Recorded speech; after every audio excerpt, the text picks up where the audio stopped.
Okay, Bismillah ar-Rahman ar-Rahim. Alhamdulillah, nahmaduhu wa nusalli wa nusallimu ala rasulihil kareem. Amma ba'd, welcome to lecture 32 of the book of the Aqeeda of the Muslim. And in this one, inshallah, we're talking about something which for some reason can be a hot topic, and it's taweez. And we say in Urdu or English taweez. Okay? And the question is, are we allowed to write taweez? And some people translate it as amulets, which is like a lucky charm. That's probably not the best definition, because all a taweez is, it's a dua which you write and you can hang it around your neck, or you can hang it in the house. And people often accuse this practice, and the people undertaking this practice, they normally say it's un-Islamic, it's bid'ah, and they even say shirk. I'm not sure how dua can be shirk, but anyway, I'm not sure how writing dua can be shirk. I'm not sure how putting a dua around your neck can be shirk. I'm not sure putting a dua, which is to Allah, by the way, a dua to Allah, putting it in your house is shirk. I'm not sure. And this is a huge misunderstanding and misinterpretation. And they obviously, some people say it is not the sunnah of Rasul sallallahu alaihi wasallam. They also say it's not in the Holy Qur'an, it's not in hadith, and etc. etc. Now, all these accusations are completely wrong, as we're going to find out. Let's see what the Holy Qur'an says. Let's start with that. And we find in 1782, أعوذ بالله من الشيطان الرجيم وننزل من القرآن ما هو شفاء ورحمة للمؤمنين. Allah says, we have revealed وَنُنَزِّلُ مِنَ الْقُرْآنِ, from the Qur'an. Allah has revealed Qur'an, but He's not saying He's revealed Qur'an here. He's saying we revealed from the Qur'an, which means there are special revelations within the Qur'an. And what are these special revelations? What are these special verses? Huwa, they are, or it is shifa. Shifa is healing. Healing. Wa rahma, and mercy lil mu'minin, for the believers. So Allah Himself is declaring that in the Holy Qur'an there are special verses which have powers of healing. Allah is not lying to us here. Powers of healing and powers of mercy for the believers. So the Qur'an is not just a book of guidance, it's a book of shifa. Allah Himself is saying it's a book of healing. It's a book of mercy. So it's a book of medicine for the believers. So let's look, we've shown in Quran, let's look at one hadith, and this is Tirmidhi Sharif. You find it in Ibn Shaybah as well, which is, Ibn Shaybah is a book of hadith, one generation before Imam Bukhari's book. Alright? And you find it in Ahmad's book, Imam Ahmad bin Hanbal. So this is not in insignificant books. Imam Ahmad bin Hanbal is not an insignificant person. Imam Tirmidhi is not an insignificant person. Imam Ibn Shaybah is not an insignificant person. You find this clearly in these books. And what does this say? It talks about one of the companions mentioning the Prophet saying, sallallahu alaihi wasallam, if you become frightened in your sleep, recite this dua. Okay, so this dua is helping someone, protecting someone against being frightened in sleep. Recite this dua. And he mentioned the dua. It's not mentioned in this particular hadith. So Abdullah ibn Amr radiallahu ta'ala an, he taught his children the dua, but some of them hadn't learnt the dua. So what did he do? He wrote it down. Okay, he wrote the dua down, and it says he then put it around their necks. So this is a Sahabi. He wrote the dua, and by the way, writing wasn't easy at that time. You couldn't just take out a pen and paper and start. You have to sort out the ink and sort out the quill and get a parchment, and it's a big parchment. It's not a small parchment. You can't write in very small letters. You had to write quite big. So it's quite a big thing, and he folded it up and he put it around his son's neck. And Imam Tirmidhi narrates, Imam Ibn Shaybah narrates, Imam Ahmad mentions. So if people say writing a dua and putting it around your neck is not in the sunnah, this is in the sunnah, this is in the hadith. And are we saying this companion committed shirk?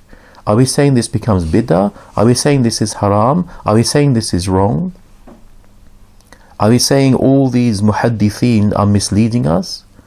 Clearly it's there. And to be honest, we've explained one verse, we've explained one hadith, that should be enough. But let's carry on. Let's find even more evidences. By the way, this is restricted to, I think, 2 pages. You can write a whole book on this. There's so much evidence. Right? There's so much evidence. I've just tried to choose the most, I suppose, pertinent ones. And there are many examples which we're going to see later on. But specifically, this is on ta'weeth. Specifically. But if you look in the ahadith, you'll find Qur'an has been used to heal nazar, to heal the evil eye, to heal bites of scorpions and snakes. It's been used to heal people with mental disease. It's all throughout the hadith. We're not going to even talk about that. We're talking about specifically writing a dua and using it for helping somebody or helping a situation. Now, this is one companion, Abdullah bin Amr radiyallahu anhu. Let's look to see if Hazrat Umar used to write a dua. I write a taweez. This is Hazrat Umar, okay? We're not talking about any normal companion here. We're talking about one of the khulefa. We're talking about a person where the Prophet said, sallallahu alaihi wasallam, that he said if there was to be a prophet after me, it would have been Umar. We are talking about someone who the Prophet sallallahu alaihi wasallam called Farouk. He knows the difference between right and wrong. We are talking about someone who led the whole Muslim world for 10 years. Okay? We're talking about someone, if he saw something wrong, he would go after it. And stop it. This is whom we're talking about. And where is this recorded? This is recorded in Tafsir of Ibn Kathir. And Ibn Kathir, everybody accepts. Alright? All the non-Sunnis accept. All the Saudis accept. All the Salafis accept. So let's see what he says. And also you find it in Al-Badaya wa Nihaya, another book written by Ibn Kathir. I've got a Badaya wa Nihaya in English, and I can't believe it. They've actually put it in there. Alright, I can't believe it. I've marked it. I've got the Arabic because I had to find it through the Arabic, but there's an abridged translation. I thought they'll never have included this, and they've included it. Alright. So what does he say? This is a King Khosrow. King Khosrow wrote to Hazrat Umar. He says, listen, I've got a massive headache and I've had it for ages.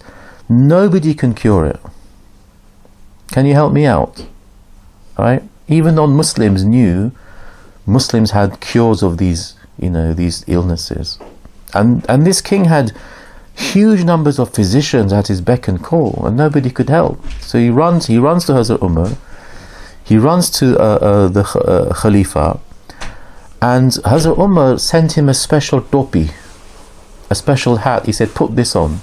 He didn't send a dua, read this. He didn't send him water, drink this. Alright, he sent him a special topi. And you think, hang on, how can a topi help? What is this? Put this topi on. What is special about a topi? It's got no medicine in it. It's just a piece of material. So the king put the topi on, put the hat on, and the headache went. Ibn Kathir says this. Headache went, and when he took the hat off, headache came back. What is this magic topi? What's in this amazing hat? So he opened it. King was curious. He opened it and he found Hazrat Umar radiyallahu anhu had written something in the hat, and he had written Bismillahir Rahmanir Rahim. Who knows Bismillahir Rahmanir Rahim can cure headaches? Where is it written? Hazrat Umar knew, no, this will cure your headache. He could have chosen any verse from Qur'an. He chose Bismillahir Rahmanir Rahim for a non-Muslim. And he said, put it on your head. So the king, now I haven't narrated this story, but later on someone came to the king with the same condition. I've got a headache. King goes, I know what you need. So the king ordered writing, and he copied Bismillah ar-Rahman. He goes, put it on your head. I've got the cure. And the man put it on his head. He goes, I've still got the headache, man. Well, I'm not sure exactly that's what he said. Oh, Your Majesty, thank you very much, but it's still there. And the king's very strange.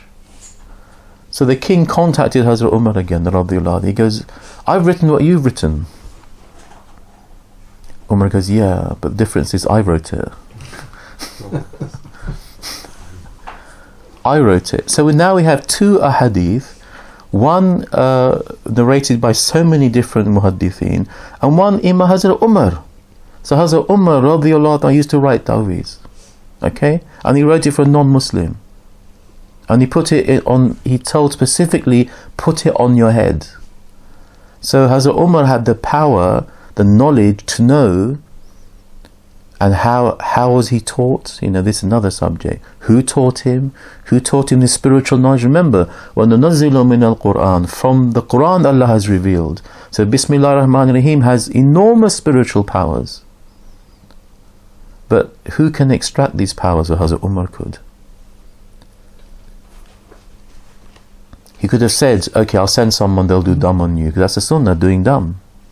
Because they say, oh, the Prophet never wrote any taweez, sallallahu alaihi wasallam. Yeah, but he told us, follow me and follow my companions. Alright? So following the Prophet, sallallahu alaihi wasallam. And I've also written, there's great successors of the Sahaba Ikram, the Tabi'een. May Allah be pleased with them. And they used to say, yeah, this is fine. There's so many books on fiqh where muhaddithin and fuqaha in the Tabi'een have said this is fine. We have no issues with this. Okay? The issues have come now.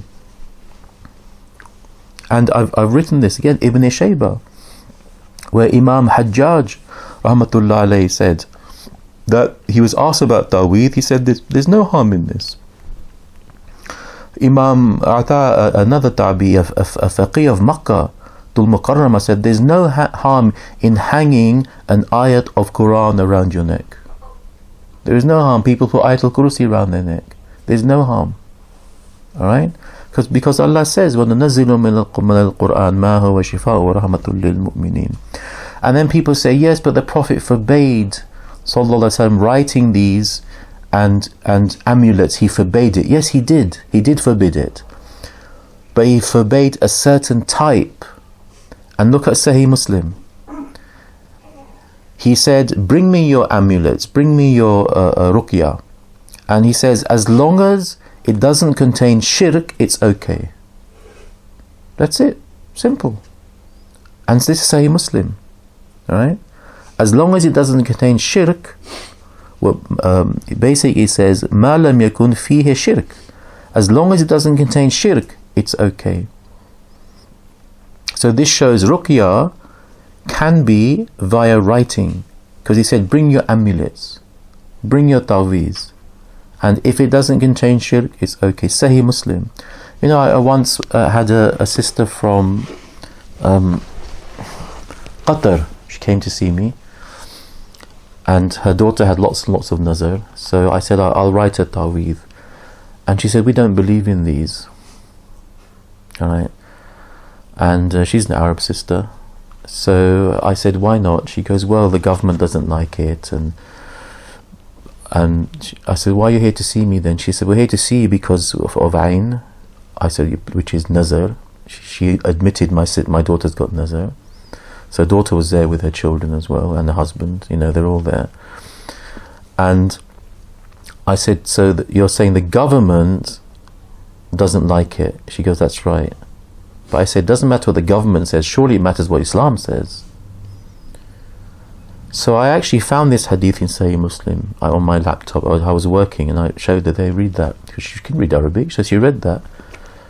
She goes, actually, she said, I remember my mother used to wear a taweez. I said, fine. So the Prophet ﷺ is saying, your own memory is saying, but the government is saying something different. So what do you want me to do? She goes, no, Shaykh, you help us how you like. I said, fine. Alright? So it's in the Arab culture as well. Maybe not in this generation, in previous generation it was. She said her own mother, and in fact she told me a dream her mother was wearing a taweez around her arm. Because I said to her, haven't you dreamt of your mother? That question just came to, she goes, yeah, actually she was wearing something around her arm. So they were fine. The daughter was fine. The husband was fine with it. The mum was fine with it. So don't just say it's something from India, Pakistan continent. Hazrat Umar isn't a Pakistani. Ibn Kathir is not a Pakistani. Right? King Khosrow wasn't a Pakistani. Okay. So there's nothing wrong. So we got proof after proof after proof. And Imam Qurtubi, Imam Malik, Imam Baqi, these are great Imams. They've explained, and I put all the references, they've explained the permissibility, alright, of wearing taweez, wearing a dua, wearing a Quranic verse around your neck. In fact, it's not just Quranic verses, it's not just duas, it's actually things which are blessed, the barukat. For example, a blessed hair of Rasul sallallahu alaihi wasallam. Okay? That can be used to cure. And you think, hang on, it's just a hair. Yes, it's not just a hair. It's a blessed hair from the greatest of creation. If he's the greatest of creation, even one small blessed hair is part of the greatest of creation. It's the greatest hair of creation. Alright? It's not just a normal hair then, it's got huge position in creation, and one of the positions is its healing. Now you'd say, yeah, there's no hadith, there's no Quranic verses. No, well, I've quoted a Quranic verse, alright, about the power of Qur'an. If the Prophet ﷺ is the embodiment of Qur'an, and he's walking, talking Qur'an, then surely he's got some position here. Alright? Now, where is this hadith about the blessed hairs of the Prophet ﷺ being used for cure? Where is this? Which unknown book is this from? Okay, well, it's actually from Bukhari. All right, I'm sure we've all heard of Bukhari. All right, hadith number 5896. All right, so this is Bukhari's Aqeeda. So let's have a look. Uthman bin Abdullah bin Mohab radiyallahu ta'ala said, my people sent me with a bowl of water to Salama. Okay, so they took some water from the family of Rasul sallallahu alaihi wasallam. Alright, and Hazrat Uthman is also in this hadith. Alright, and in that small container of water they found some blessed hairs of Rasul sallallahu alaihi wasallam. Right, so this is from his family, his blessed family. And they had some blessed hairs which they kept in water. And Hazrat Uthman said, if anybody had ayn or some other disease, ayn is evil eye, or some other disease, they said they would send this to these people to cure them. Bukhari. So could you just explain the evil eye in terms of... Evil eye is nazar, basically. So someone looks at you and in a bad way wishes something bad for you, and that's nazar. So they intentionally wish bad for you? It could be it could be intentional, or it could be you've said something without saying mashallah, inshallah. Yeah, that's a nice car. And next day it's got a massive scratch. That's a nice car, mashallah. You see, so you're protecting against evil eye. It's something that exists. The mechanism is very interesting as well. The mechanism of dua, I'm not sure if you know, if I just summarize it. There's a lecture of mine on YouTube about this, but I mean, the lecture of dua, the mechanism of dua is this: Allah can himself do something, or he gets his angels to do something. Like, for example, you make dua for protection. How does Allah protect somebody? He does it via angels. So Ayatul Kursi, if you read in the morning, angels are sent to protect you. That's a mechanism. Right? So you all find this in you find it in Qur'an as well. Allah says, those who say, my Lord is Allah, ثُمَّ اسْتَقَامُوا, and then are firm on this, تَتَنَزَّلُ عَلَيْهِمُ الْمَلَائِكَةُ, Allah sends them angels. أَلَّا تَخَافُوا وَلَا تَحْزَنُوا وَأَبْشِرُوا بِالْجَنَّةِ الَّتِي كُنْتُمْ تُوعَدُونَ. And he says, نَحْنُ أَوْلِيَاؤُكُمْ فِي الْحَيَاةِ الدُّنْيَا وَفِي الْآخِرَةِ. We are your friends in this life and friends in the Akhirah. So your angels become your friends. It's Qur'an. In this life and in the Akhirah. So that's a mechanism Allah uses. He can use any mechanism, but He chooses to use this. And nazar is not from angels, nazar is from jinns, shayateen. So you say, that's a nice car, and the shayateen think, okay, we can do something here, because you've said something without mentioning Allah's name, so you've opened the door for them. And then they cause something to happen. That's a nice jubbah while you're eating, and then you got a stain. The shayateen are always there waiting for an opportunity, and not mentioning Allah's name gives them an opportunity. There's a reason why we have to say inshallah, mashallah. I'll do this tomorrow. The shayateen listen, okay, we'll stop him doing that. It's our opportunity. It's like you're leaving the door open for your thief, isn't it? Your inshallah is your door lock, isn't it? Yeah, so Allah's given us a spiritual mechanism to protect ourselves, and that's why we say inshallah, mashallah. I remember there was one of our neighbours, she brought her children, and she's from I think she's from Iraq. Really lovely family, okay, and her accent is very Arab, right, but her children have been grown up, so their accents are very Londony. So they're looking at something and they're saying to the children, Mom, look at this is sick, look, this is sick. And she's listening, she goes, don't say sick, say mashallah, mashallah. So then they said, Mom, look at this is mashallah, mashallah. It was really sweet, it's really funny.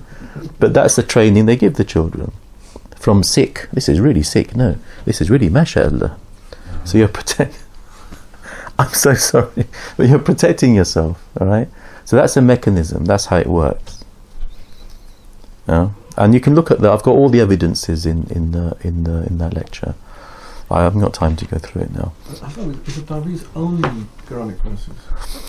No, taweez can be verses of Qur'an, it can be du'as. Like for example, Allahumma najjina min kulli hammin wa ghammin wa sahrin wa bala'in. O Allah, protect us against all the evils of death, of sihr, of nazar, of black magic, of all bad things. It's like a little dua. And does it have to be Arabic? Some scholars write taweez which have numbers to represent Arabic. And the reason they do that is to protect the honor of the Arabic, of the Qur'an, in case it gets trampled on or whatever. Exactly, because like if you drop some taweez might be for your back, you don't want to put Quranic verse on your back. So is that what 786 comes from? So exactly, 786 is a representation of Bismillahir Rahmanir Rahim. Alright, just because the scholars have determined we don't want to give anybody the opportunity to disrespect Qur'an or disrespect dua. So if you produce a leaflet but you want to write Bismillahir Rahmanir Rahim, whoever gets that leaflet has a responsibility not to put it on the floor, in the bin, out of disrespect. So the ulama said, well look, why not just write Ba? But then Ba becomes the first letter of Bismillah, so you can't do that. So then they say, well, let's make a system. So they developed a spiritual system where every letter has a number. I've put this in the back, I think, somewhere. Okay. Yeah, and it's not just alif is 1, B is 2. It doesn't go up like that. It goes up in a funny sequence. So Ra from memory is 100, something like that. And the way they've done it is all the blessed words won't have the same number. Everything's got a different number. Right. So Bismillah ar-Rahman ar-Rahim ends up being 786. You don't have to use it. It's not for us to use it, but it's convenient, and you're protecting the integrity of Quran. And it has the same effect. Doesn't have the same effect. No. Well, it gets the message across. In terms of in taweez, it will have the same effect depending on who writes it. Yeah, but in terms of you can't recite 786 in any, it's purely for writing. in terms of if you write the translation of Bismillahir-Rahmanir-Rahim instead on a piece of paper. Yeah, that's fine, but the problem is you've got Allah's name on that. That's the problem. Do you really want to throw Allah's name in the bin? No, of course not. I mean, that's what you have to tell people, isn't it? So you can't have taweez in actually written, something, a message in Urdu, English, or any other language. It has to Some people write in Urdu. They do? Yeah, they do. It depends on the spirituality of the person, but the sunnah is just write in Arabic. And when I say sunnah, you've seen the evidence now, right? But du'as can be in English. Yeah. It's still a du'a. So hence a taweez you can write in Urdu. I've seen people write in Urdu. But this is now the complexities of taweez. Let's just understand the principle, whether it's permissible or not. Okay? So it's not just words, it's the tabarrukat. Okay? The companions, nobody said, oh no, it's just there, it's not going to have any. No, they said, no, use it for healing against ayn and against diseases. That's what the companions used to do. Now, could you write taweez for the earth? It's a very good question. Yeah, very good question. Say, for example, it's not raining enough and you want it to rain. Yeah, there's salatul istisqa. Right? You can do a prayer for rain. You can make dua for rain. Okay. What about writing a taweez? Are we allowed to do that? It's a very interesting question. Well, this was put to, again, let's bring one of the greatest companions, Hazrat Umar radiallahu ta'ala. And let's find somebody whom everybody accepts. Oh, Ibn Kathir. Let's put them together again. Okay. And again, let's see what happened here. This is absolutely incredible. Right? This is absolutely unbelievable, but it's believable because what I'm about to say. The people of Egypt, as you know, they were non-Muslims and they used to sacrifice people for the false gods. So a delegation came to see him, Hazrat Umar radiallahu ta'ala, and they just mentioned the Nile is very low. Trust me, if you look at the river now, it looks like a massive, massive river. Sometimes the other side's so far away, it's that wide. And it's like a ribbon of green in the desert, if you look at it on the map. Incredible.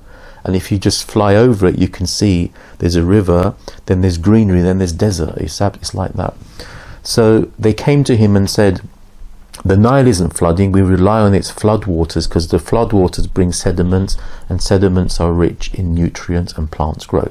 That's how it works, okay? And they said, the Nile's very low and we're going to starve basically, so we're going to sacrifice a girl for the gods and for the Nile god. And Hazrat Umar radiallahu, he said, no, you can't do that, and they said, well, you're not going to stop us, this is our culture.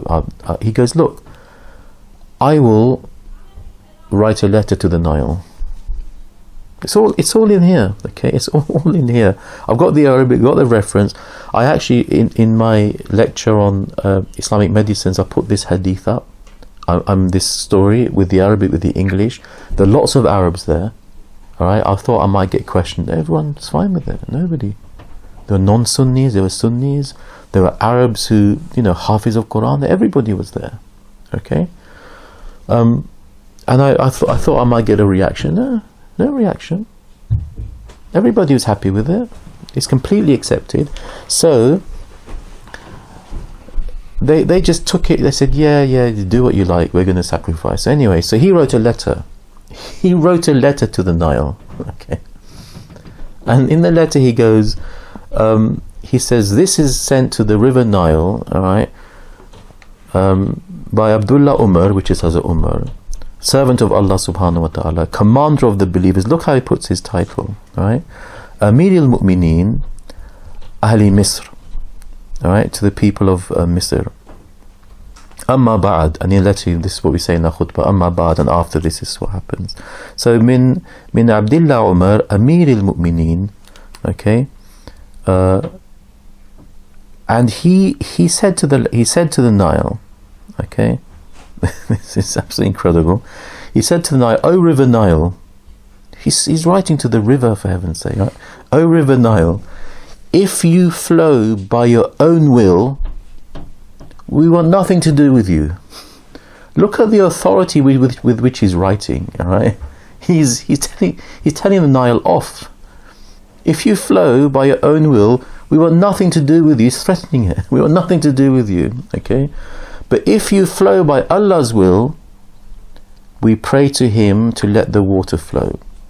And obviously they said, well, thank you for this. Where do we deliver it to? Who do we give it to? He goes, you put it in the river. So this is a letter. This is expecting of taweez, all right? It's an instruction, right? From Hazrat Umar. Look at the power he has, the authority he has over a river, and they're one of the most important rivers in the deserts, all right? So they put it in.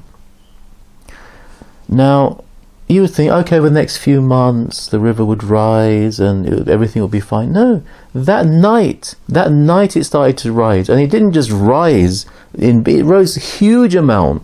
It started to flood the next day, and they've got actually written the amounts, the quantities, all right?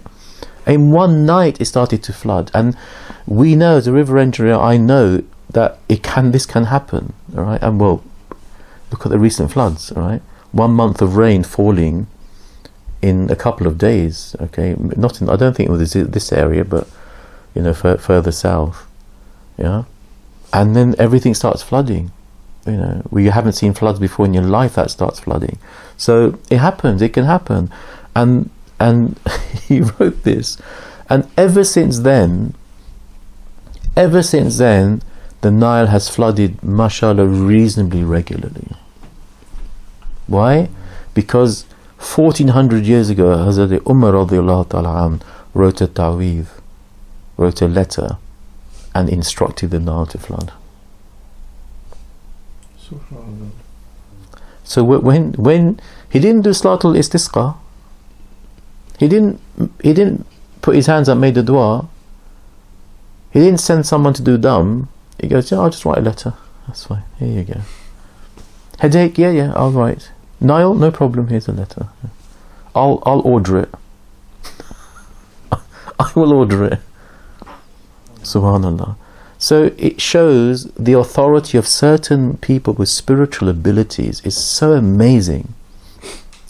And you can argue the Prophet never did this. Yeah, he never did this, but he said, follow me and follow my companions, because they will also teach you Islam.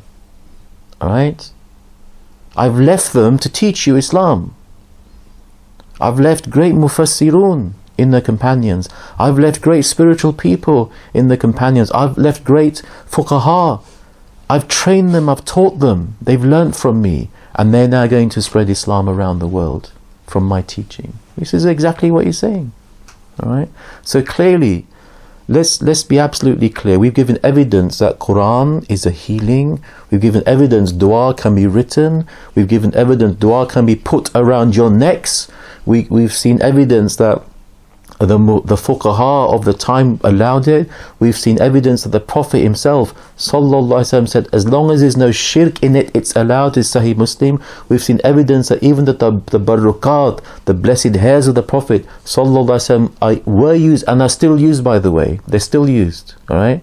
And I've seen the effects, used for protection against nazar, against ayn, and for healing. And we've seen evidence that Hazrat Umar radiallahu ta'ala an used to write taweez. He wrote for a headache, for a non-Muslim. He wrote for a river. He wrote a letter to the river. You can say it's not a taweez. A taweez is something you write to achieve something. That's what it is. It's a dua. And he said, he instructed it, I order you to flood by the will of Allah. I order it. Of course this is from Allah. Of course it is. Right? But Allah's given permission for certain people to have this position. He's given permission for the blessed hairs of the Prophet ﷺ to have this power of healing. He's given permission. He said himself, I've given you permission, I've given you verses of Qur'an that are a healing. Alright? And we've seen in other places how words can be used to heal. Saying Ya Muhammad Sallallahu can be used to heal. We've seen evidence before. Like, again, that's from Imam Bukhari's book. So taweez is not compulsory, but it's certainly not shirk. This is just some of the evidences, right? Trust me, there's loads I haven't been able to put in. Okay? And Hazrat Umar radiyallahu ta'ala, I'm sorry, he's one of our guides. And he, no messing around, he goes, yeah, I'll write it. Anybody criticize him? Any person from the non-Sunnis can criticize him? Can criticize Ibn Kathir? Oh, they do, by the way. So Ibn Kathir was wrong. Really? Are you saying he's wrong or you're wrong? So you accept everything apart from this? Really? So if he's wrong in this, he can be wrong in other things. Ibn Kathir, look, he believes in taweez. And Ibn Kathir's tafsir is in Medina Sharif in his mosque. Upstairs there's a special library and it's there. And for everybody to allowed up there to see. He said, as long as there's no shirk in your ruqya, and ruqya can be writing because the hadith is about writing, right, it's permissible. So he gave it permissibility. A sunnah is what he said, what he did, what he approved of. It's qawli, fi'li, you know, it's what he said, what he did, and taqriri, what he approved of. That becomes sunnah. He didn't have to do it himself. As long as he approved it, it becomes sunnah. As long as he said it, it becomes sunnah. But the category is nafal, fard, whatever, wajib, whatever. Yeah. And if he did it himself, it obviously becomes sunnah. For example, he didn't speak English. But speaking another language is sunnah because he instructed other people to learn another language. See, so it's not just what he did and what he didn't do. It's what he approved. So that's why I say everything good is sunnah, everything sunnah is good. Because everything you find somewhere in the sunnah, the principle or the detail. You can say writing isn't sunnah. No, but he instructed other people to write. So it becomes a sunnah. What other things come under the ban of ruqya then, besides taweez? Dam is ruqya. Yeah. Okay. Writing taweez is ruqya. Hijama is ruqya. Okay. And part of... What do you mean by ruqya, sorry? Ruqya is a practice of healing, spiritual healing. No? So ruqya has certain categories. Now people say just hijama is ruqya, but that's not correct. Look, he said, as long as there's no shirk in ruqya, and ruqya in this particular case was something that was written. And this is ruqya for the river Nile. You know, Hazrat Umar wrote. No, just let's look. It's there. Look, it's there in black and white. It's there in Ibn Kathir, right? It's there. And it's in the English version as well. I remember it's actually in the English version. I can't believe it's an abridged translation. I thought I'd just buy it out of fun, right? It's an abridged, well, not out of fun, but it's an abridged translation. I thought they'll have cut out all the Sunni bits, right? All the bits they don't like. They're still there. They made some big mistakes in that abridged version. They've even got a summarized Bukhari. I don't know if you've seen that. Oh yeah, Bukhari in summary. For some reason, they've taken out quite a lot of hadiths, you know, which they don't like. I don't understand. Yeah, the Badrukat. Yeah. I mean, you should watch the lecture. There's chemical, there's spiritual, there's physical. If you do all that, so the physical is hijama. See what the way hijama works is then via angels. You think, hang on. You're just extracting a little bit of blood from the surface, from the capillaries. You shouldn't be going down deep. Very, very, if you're going down deep, that's surgery and that's illegal, you know. You're very, very fine cuts. Even finer than paper cuts you get. How is that curing somebody? How does it cure? Well, if you cut yourself, you don't suddenly get cured, do you? Because Allah has blessed certain systems, and He's blessed hijama, and the angels, they want an excuse to remove someone's illness. They need a wasila. They need something as an excuse, as a. It's not, excuse is not the right word. As a mechanism. Just to invoke Him. Yeah, they're looking for this. Where can I, what excuse can I use? What mechanism? And that's a mechanism. You extract the blood. They say perfect, and we're going to take out this disease and illness with the blood. Okay, and angels can cure. Allah's given certain angels the power of cure. There's one very, very beautiful. They're all beautiful. There's one very nice ahadith. When the angel comes, have I told you this? He comes to different men. Okay, well, he comes to a man who has got leprosy. Haven't I told you this? Okay, well, he comes to a man with leprosy, and he goes, "I've come to offer you whatever you want." Yeah, you must have heard this. All right, okay. Well, I'll just go through it briefly. What do you want? And he said, "I want people to look at me and feel happy, not look at me and feel sick." Right? I'm not sure anybody here has that position. Yeah. I'm going to edit this out a little bit, actually. Anyway, so the angel goes, "Fine, I'll cure your leprosy." So he touches him and he cures him. All right? And then the angel goes, "What else do you want?" Okay, what else do you want? We'd love to have this opportunity, isn't it? I'll give him a nice long list. Right? Well, what else do you want? He goes, "I want some camels." He goes, "Yeah, I'll give you loads of camels." So he gave loads of camels. Then the angel finds somebody else. He goes, "What do you want?" This man is bald. Right? I don't think you compare leprosy and baldness, but for this man it's a big issue. All right? And he goes, "I want some hair." He goes, "Okay." He touched him and grew beautiful hair. All right? Okay. He goes, "What else do you want?" "I want some sheep." He goes, "Loads of sheep." Then the angel finds a third man who's blind. "What do you want?" The man goes, "Of course you know what I want. I want to see." He goes, "Fine." He touched him and he could see. And he goes, "What else do you want?" "Well, I want some goats." He goes, "I have loads and loads of goats." MashaAllah, wow. Anyway, all these three people, their businesses got better and better. They got very, very wealthy. Angel came back and went to the guy who had leprosy. He goes, "I've come to take some of your camels." He goes, "I'm not giving you my camels." He goes, "No, they're not yours. Allah gave them to you." The man goes, "No, Allah didn't give me anything. I did this myself." He goes, "Allah cured your leprosy." "No, I did it myself." So the angel goes, "Fine."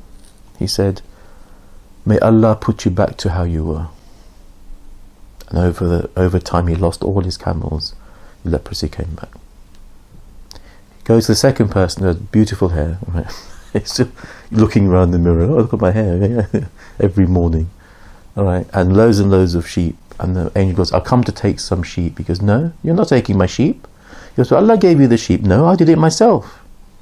"And Allah gave you your hair." He goes, "No, I grew that myself." Angel goes, "Fine. May Allah make you how you used to be." And then the man lost all his sheep and became bald again. Right? Then the angel went to the blind man who could see. He goes, "I'll come to take your goats." Blind man said, "Take as many as you like." Angel goes, "Why?" He goes, "Allah gave them to me. Take as many as you like." Look at this. And Allah goes, "May Allah give you..." The angel goes, "I'm not taking any. May Allah increase your provision even more." Okay. So the power of angels to heal. When people ask a mechanism of healing, this is how it's done. Right? This is a mechanism. Allah can do Himself. Yeah, He can do Himself. But He always chooses a wasila.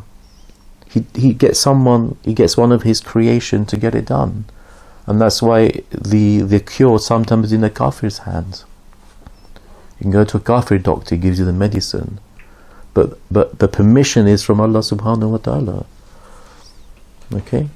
But spiritual healing is, there's loads and loads of angels. Even how a baby develops in the womb, Allah has an angel permanently there, very small angel, looking after. You know, if you study embryology, it's absolutely a amazing mechanism how everything works, right? How complicated it is, but how it works in such a simple environment, and it's all. A life is created literally in just a few weeks, to be honest, a few months, because most of the time the baby grows. I'm not wrong, am I? Most of the time it's a small baby and just has to grow and develop, but all the organs are there. The heart is beating in about 6 weeks. Alright? And obviously the proportions are a bit funny, but all the baby's doing. So in a few weeks you create a human being, because an angel is there just looking after the baby. It's Allah's mechanism. It's in hadith, Allah's mechanism. So angels play a huge part in this system. Alright? And the tabarrukat and the taweez, these are all excuses that the angels use. Yes, he's there, I'm going to help. He's making a dua, I'm going to help. He's read Ayatul Kursi, I'm going to help. They're roaming the earth looking. So does that mean that, you know how you said that depending on who writes taweez? Yeah. Does that mean that there's, if you're of a higher station, you have more powerful angels or more angels associated with that, or is that how it works? Or? Both of those. So does that same thing apply for hijama? It's a person's iman and taqwa, and how much Allah has blessed that person. And people with hijama abilities, they have specialities as well. I'm not making it up. The Prophet ﷺ, he actually said to somebody, go and get hijama done from this person. Yeah. Right? And he actually said to somebody else, look how the Prophet diagnoses people. Someone came to him with an illness, the Prophet touched his chest. Right? ﷺ. You have a heart condition. This is what he's saying. You have a heart condition. Go to this man. So hang on, he's telling him to go and get help from somebody else other than Allah, isn't it? He didn't say go and read 2 nafil. He has said that to other people. He said, no, go to this man. So when someone says to you, oh, you must go to Allah, well, I'm sorry, the Prophet doesn't agree with you. Okay, go to this man. I don't know how many times I can say it for people to understand. Go to this man, tell him to get ajwa seeds, grind them. He told him exactly how to get the cure, and then to take them like this, and you'll get cured. So now suddenly the cure is in dates, and in foods, and in seeds, and in grinding them and preparing them. How can these seeds, they have no special chemical properties, how can they help you? No, it's a spiritual properties. Yeah, how can seeds cure a heart condition? Look at them. There's no medicines in that list. But it's a spiritual properties. Allah has blessed certain foods. He's blessed ajwa dates. He's blessed vinegar. He's blessed all these things. He's blessed water. He's blessed zamzam. Analyze zamzam.